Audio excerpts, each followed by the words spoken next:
आज हमारे जितने भी भाई और बहनें हैं जो भी नोड जेएस और जावास्क्रिप्ट पे काम कर रहे हैं उन्हें थोड़ा सा बुरा लग सकता है, लेकिन देखो एज एन इंजीनियर मुझे किसी भी लैंग्वेज से प्यार नहीं है। अगर आप मुझे जावास्क्रिप्ट पे काम करवाओगे मैं कर दूंगा, आप मुझे नोड जेएस पे करवाओगे मैं कर दूंगा, लेकिन जावा मुझे एज एन इंजीनियर क्यों अच्छी लगती है और क्यों नोड जेएस से अच्छी है वो मैं आज इस वीडियो में आपको बताऊंगा। ठीक है, क्योंकि क्यों जावा एक जावा डेवलपर एक मर्न स्टैक से हमेशा आगे रहेगा, आने वाले टाइम में भी आगे रहेगा, इसके ऊपर हम बात करेंगे। पहले है हमारी जॉब्स।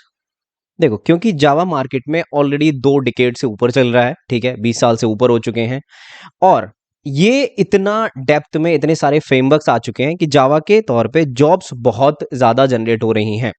और अभी जो हमारा नोड जेएस है वो अभी यंगर है, अभी थोड़ा सा अभी उसको विकसित हो रहा है वो, तो अभी जो ग्रो हो रहा है वो स्टार्टअप कल्चर में हो रहा है। ठीक है, स्टार्टअप ले रहे हैं उसको। अब इसके पीछे मैं आपको बताऊंगा कि इसका रीजन क्यों है कि मेजरली स्टार्टअप में क्यों यूज होता है। ठीक है, चलो अब देखो। अब पहली बात कि जावा कहाँ पे यूज हो रहा है भैया। अब जॉब्स क्यों हो तो मैंने तुम्हें बता दिया कि मेजरली हमारा जॉब्स में ज्यादा आगे निकलता है। क्यों? जावा जो है मेरा फाइनेंशियल डोमेन में और आपका बैंकिंग में और आपका टेलीकॉम में, इन सारे डोमेन में जावा बहुत अच्छे से यूज होता है। और जनरली हमारे स्टार्टअप्स में अगर एप्लीकेशंस की बात करूं, मैंने तुम्हें बता दिया फाइनेंशियल, बैंकिंग हो गया, टेलीकॉम हो गया, है ना। अगर जैसे चैटिंग एप्लीकेशन, चैटबॉट देखे ना तुमने, चैटबॉट बनाने के लिए, चैटबॉट बनाने के लिए जो तुम्हारा नोड जेएस है ना, नोड जेएस है। और तुम्हारा जो क्विज एप्लीकेशंस होती हैं, जो तुम्हारी क्विज एप्लीकेशंस होती हैं, ये जो छोटी छोटी एप्लीकेशंस होती हैं, वहां पे नोड जेएस बहुत ही अच्छी तरीके से काम करता है। इस वजह से स्टार्टअप में है तो मेरी जॉब ओपनिंग्स भी कम है। अब देखो जावा के resources as compare to startup महंगे पड़ते हैं। दैट्स वाई स्टार्टअप जो हैं इतना फंडिंग नहीं है उनके पास, या इतने पैसे रिसोर्सेज में लगाना नहीं चाहते। तो तुमने देखा होगा ज्यादातर स्टार्टअप नोड जेएस पे ही काम करते हैं। अब ये आप मेरी बात से सहमत भी कर सकते हो, नहीं भी कर सकते, ये मेरा पॉइंट ऑफ व्यू है, लेकिन जावा में जॉब्स इसलिए ज्यादा रहती हैं बिकॉज वो पुराना है और बहुत सारी कंपनी ने एक्वायर कर लिया है। ठीक है, अब हम दूसरे पॉइंट की तरफ चलते हैं। ये इसमें ना तो नोड जेएस कभी भी जावा को बीट कर पाएगा, अगर हो सकता है आगे वाले वर्जन्स में कर दे। दूसरा पॉइंट है कि इतनी सारी बड़े लेवल पे जो हाईली स्केलेबल एप्लीकेशंस हैं, जो ऑल ओवर इंडिया को ट्रांसफर कर रही हैं सारा डेटा या फिर सर्व कर रही हैं, वो जावा क्यों चूज करती हैं वो सारी कंपनी? उसके पीछे रीजन है, बहुत मोटा रीजन है। कैसे? कि मल्टी थ्रेडिंग, मल्टी थ्रेडिंग, ये जो रीजन है इसकी वजह से ये सारी एप्लीकेशंस। अब देखो जे किसी टास्क को मुझे करने में मेरे पास 2 टास्क हैं, और 2 टास्क, पहला टास्क जो है मेरा 5 मिनट लेता है और दूसरा टास्क भी मेरा 5 मिनट लेता है। अगर सेम टास्क को अगर मैंने नोड जेएस से किया, नोड से किया, तो ये टास्क मेरा 10 मिनट लेगा। अब सेम टास्क मैं जावा से करूंगा तो 5 मिनट लेगा, 5 मिनट। कैसे? क्योंकि जावा में हम पैरेलल में एग्जीक्यूशन कर सकते हैं टास्क का। अब उसके हमारे बहुत सारे तरीके होते हैं कि कैसे कैसे हम थ्रेड्स बनाएंगे, कैसे कैसे हम एग्जीक्यूटिव सर्विस से करेंगे। और अभी तो हमारे पास स्ट्रीम में भी पैरेलल स्ट्रीम्स आ गई हैं। तो और भी जब जावा 17 आप पढ़ोगे तो आपको दिखेगा कि जो 1.8 में, 1.5 में जितने जावा के वर्जन्स आए थे, जहां मल्टी थ्रेडिंग एक मेजर चेंज था 1.5 में, फिर 1.8 में स्ट्रीम में मल्टी थ्रेडिंग एक मेजर चेंज था, वहीं जावा ने मल्टी थ्रेडिंग में 1.7 यानी कि 17 में, 1.7 तो बहुत पुराना हो गया, जावा 17 में जो काम मल्टी थ्रेडिंग के ऊपर किया है वो काबिल तारीफ है। तो आपको समझ में आ गया होगा। और नोड जेएस जो है वो सिंगल थ्रेड पे चलती है।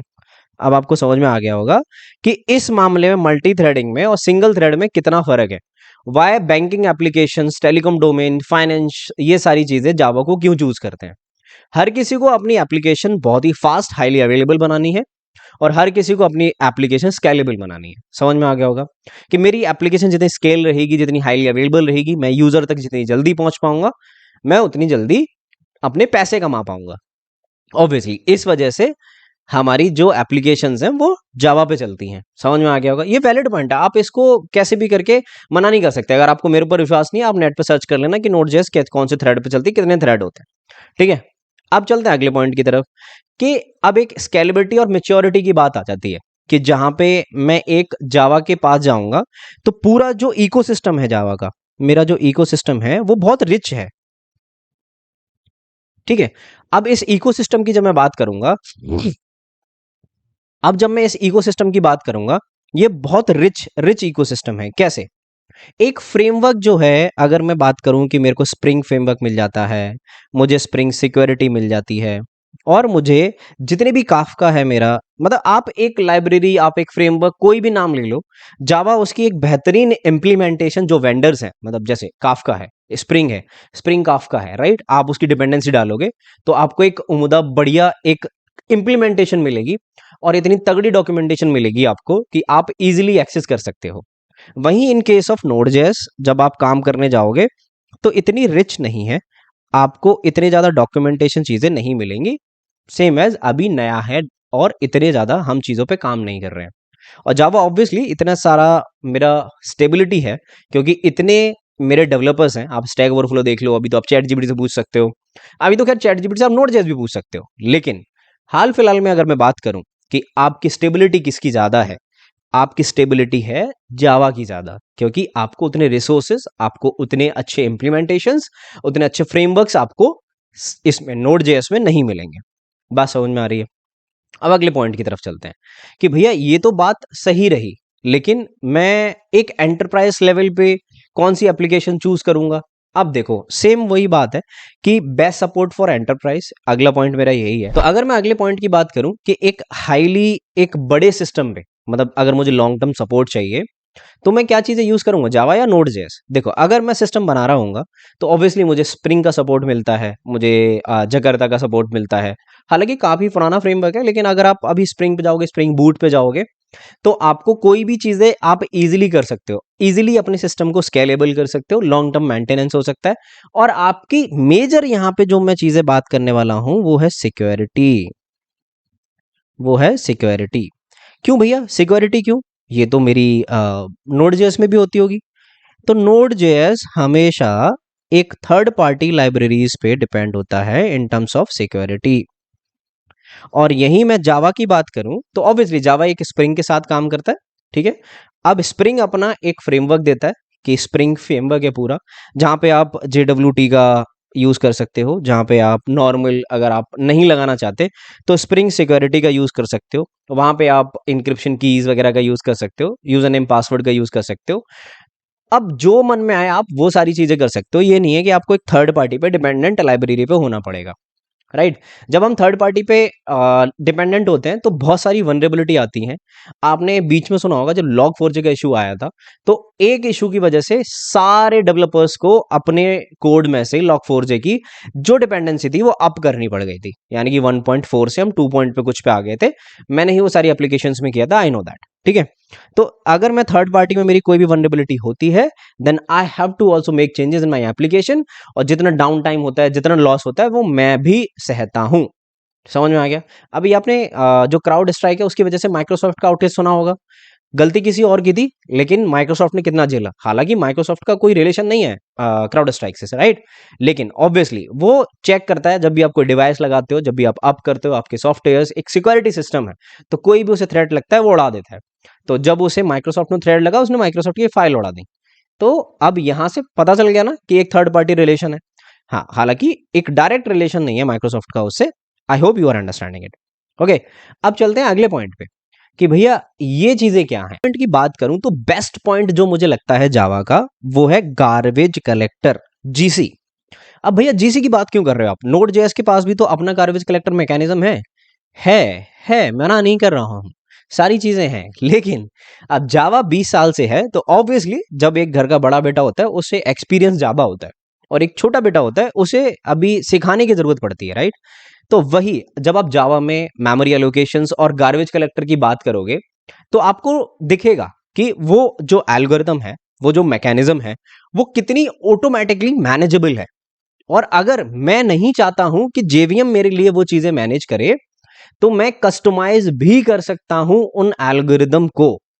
अब मैं नोड.जेएस की बात करूं तो ऑब्वियसली नोड.जेएस के पास मेरी एल्गोरिदम है, मैकेनिज्म है नोड.जेएस के पास कलेक्शन की, गार्बेज कलेक्शन की, लेकिन इतनी एडवांस और कस्टमाइजेबल नहीं है।